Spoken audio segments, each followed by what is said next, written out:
În ultima vreme am testat o grămadă de modele de generat imagini, dar ce urmează să-ți arăt acum e altceva. Nano Banana Pro, construit pe noul Google Gemini 3 Pro Image Model, vine cu precizia pe care, sincer, n-am mai întâlnit-o. Îți corectează automat anatomia, compoziția și chiar textul, înainte să apuci măcar să vezi imaginea finală. Și da, totul se generează direct în 4K. Partenerii noștri de la Hixfield au și o ofertă foarte bună pentru voi. Dacă îți cumperi un abonament până pe 24 noiembrie, poți beneficia de Nano Banana Pro Unlimited pentru un an de zile. Așa că dacă vrei să încerci Hixfield, ți-am lăsat linkul nostru de referral în descriere. Îți mulțumim, pe noi ne ajută foarte mult. Acum, haideți cu mine să vă arăt ce poate face cu adevărat Google Nano Banana Pro în Hixfield. Aceasta este pagina de prezentare în Hixfield Nano Banana Pro.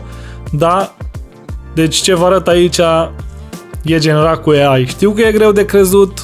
Ia uitați, comic books. Man, știu că e greu de crezut, dar aici am ajuns, la nivelul ăsta suntem, da? Așa că o să dăm Start Generate, pentru că astăzi vreau să facem niște chestii super interesante și o să începem chiar cu thumbnail-ul acestui videoclip, da? Pentru a face asta am pregătit câteva materiale, o să trecem prin toate astea în acest videoclip, dar hai să le luăm pe rând. Deci aș vrea să fac un thumbnail cu mine, da, care alerg cu o banană în mână, desfăcută gen în junglă. Pentru că Nano Banana, Hixfield cumva cu verdeață, cred că merge, da? O să dau Unlimited, 4K, punem pe 16:9 aspect ratio și avem nevoie și de un prompt și o să ne ajute prietenul nostru ChatGPT. Cam așa arată promptul, îi pun și lui ChatGPT poza cu mine ca să știe cum arăt și dăm generare pentru promptul nostru. Ok, după cum puteți vedea, am zis să-mi dea în stilul lui MrBeast, așa mai clickbait, și mi-a dat acest prompt, hai să-l copiem de aici și dăm paste pur și simplu. Hai că-l vedeți mai bine aici. Acum o să dăm generate de, nu știu, 4 ori. Facem acest exemplu pentru că vrem să vedem cât de bine poate să păstreze consistența feței mele și să vedem și cât de creativ poate deveni cu acest exemplu pe care noi l-am dat. Hai să trecem la următoarea imagine, da? Și de data asta aș vrea să trecem la ceva pe care până acum nu cred că puteam să facem. Cel puțin eu nu știu. De asta mi se pare crazy ce se întâmplă. Am această reclamă din China pentru KFC și aș vrea să o traducem. Da, Nano Banana Pro poate traduce și păstra designul ăsta. Deci mie mi se pare insane. Așa că hai să punem aici imaginea noastră de referință. Ștergem prima imagine, ștergem ăsta și scriem un prompt foarte simplu. Translate this text in English. Simplu, deci chiar simplu. Aici nici nu ne mai trebuie ChatGPT. Da, 4K și punem pe 9:16 pentru că acesta este aspect ratio acestei imagini și din nou o să dăm generate. Avem primele generări, dar nu cred că sunteți pregătiți. Băi, nu sunteți pregătiți, deci hai să vedeți. Avem și câteva fail-uri, vă explic imediat, dar efectiv ce a ieșit aici e crazy. Adică hai să zici că primul n-a mers, al doilea arată urât, dar la al treilea și al patrulea, băi băiatule, băi, ce e aici, măi? Băi, suntem morți, gata, graphic design acasă, s-a dus. Și gândiți-vă că imaginea asta e 4K, pentru că am descărcat-o și ce credeți? Are 25 de mega, bă! Asta merge direct thumbnail, ce aveți? Hai să vedem și pe asta. Bă, e tare, dar uite, asta are niște probleme, vezi? Are marginile astea. Nu e neapărat că e urât, doar că e mai diferită un pic. Mie îmi place asta, sincer. E mai cu minte. Asta e un pic mai provocatoare, mai.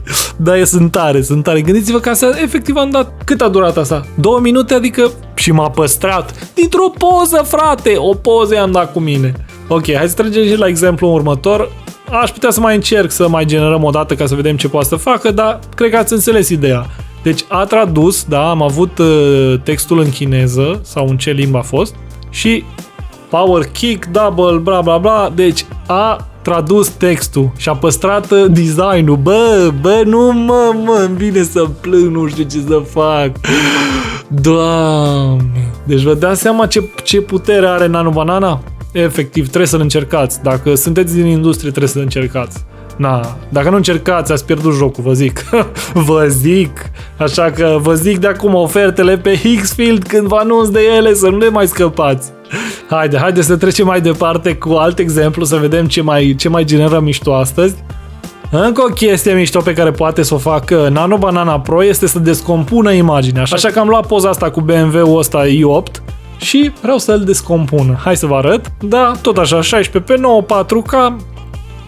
Take this car apart into small parts. Foarte simplu. Și ce credeți? Acum nu mai trebuie neapărat să scrieți în engleză. Puteți să scrieți și în română. Pentru că înțelege. Hai să dăm generate și să nu mai glumi și să trecem la următorul exemplu. Am poza asta cu mine pe care am generat oricum tot cu AI, dar vreau să-mi schimb și eu outfit-ul. Da? Nu-mi place mie cum am îmbrăcat aici. Vreau și eu să fiu mai fashion, să port brand. Da? Hai să vedem. Perfect. Mi-a dat promptul. Băgăm aici promptul. Facem, cred că era un 4x5 imaginea aia. Facem un 4x5. Da? 4K. Let's go! Next one! Acum, până se termină generările anterioare, aș vrea să facem un poster, un afiș, pentru evenimentul de Revelion. Anul nou, știți cu toții, mare petrecere ce o să fie, așa că m-am gândit să fiu eu artistul principal care vă cântă sau sunt DJ? Hai să fim DJ Alex totuși. Am pregătit o poză. Și aceasta este imaginea, bineînțeles, tot generată cu AI, cu Higgsfield Soul. Și hai să o băgăm direct aici și mergem în ChatGPT. Ăsta este promptul, luăm un copy, paste, ștergem de aici aspect ratio ăsta și opa 4K, bineînțeles că suntem pe Unlimited și mergem la un 9x16. Hai să facem 9x16, ce ne mai amăgim aici. În rest, e bine, da? Uite, Burj Khalifa, Pack Cinematic, DJ Alex, adi, poate mă fac și DJ de mâine, cine știe. Hai să dăm Generate. Acum așteptăm toate cele 3 exemple și revenim să vedem ce nebunie am mai făcut. Și am revenit, mai am niște surprize pentru voi, că între timp eu m-am dus, a venit un curier, am mai avut niște treabă, dar ce a ieșit aici, mamă. Deci fiți atenți. Am pus poza cu i8-ul și am spus să o descompună, după cum puteți vedea. Măi, ce frumos! De exemplu, ăsta ultimul mi se pare că poate fi folosit, adică e fix ce trebuie. Da? Poate poți să scoți șasiul de aici de tot. I don't know, man. Dar, oricum, faptul că înțelege și știe ce componente și ce piese are mașina asta, mie mi se pare incredibil. Măi, nu-mi vine să cred. Doamne! Ia uitați și generările astea cu mine, unde mi-a schimbat outfit-ul. Bă, e genial, mă. Nu, că n-ai ce să... Cum să compari? Cu ce poți să faci asta? Cu ce poți să faci asta, efectiv? Ăștia așa supărați sunteți voi aia care ziceți că eu nu are suflet și nu știu ce. Nu are suflet, dar face treaba. Asta e ideea. Și uitați și posterul ăsta. Mă, pune și posterul, deci gândiți-vă câte joburi s-au pierdut din cauza ăstuia acum. Nu sunt print ready, dar oricum dacă vrei ceva pentru social media doar... Băi, ce vrei mai mult de atât de efectiv? Da? Deci stai să vă arăt exemplul ăsta. Are text 3D. Băi, text 3D, mă! Deci așa ceva. Și mai avem și surprize, că v-am zis că vă așteaptă surprize, deci astea le-am făcut pe video și între timp am mai lăsat niște prompturi la generat. Am zis că mă duc și eu la Joe Rogan în podcast. Și ia vedeți-mă. Cu băiatul Joe Rogan vă pregătim ceva mișto. Mai multe generări cu mine la Joe Rogan la podcast. Hai să punem, uite, asta arată ok. Da?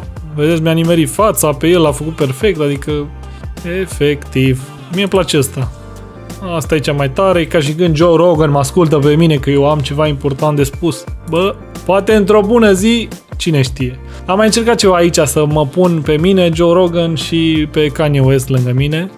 Astea n-a ieșit, dar uite, ăsta de exemplu mi se pare foarte tare și mi se pare că e de aici, știi? Adică așa și am mai făcut ceva, am vrut să mă fac vânzător la KFC. Din greșeală aici, acum mi-am dat seama că am greșit modelul, da? Am pus Nano Banana simplu, dar oricum, ăsta nu e 4K, dar a reușit și el, uite, ia. Vă mulțumesc că ați rămas până la final, sper că v-a plăcut videoclipul, să faceți cele mai tari imagini cu Nano Banana Pro, să-mi spuneți în comentarii dacă vreți să vedeți și alte videoclipuri din zona de AI sau dacă aveți întrebări legate de Nano Banana sau de Higgsfield. Și apropo, le mulțumim celor de la Higgsfield care ne oferă acces să încercăm aceste tool-uri AI, care cu siguranță ne schimbă viața. După cum v-am spus, dacă vrei să încerci, ai acolo jos linkul de referral în descriere, așa că ce să mai lungim, vă mulțumesc, v-am pupat!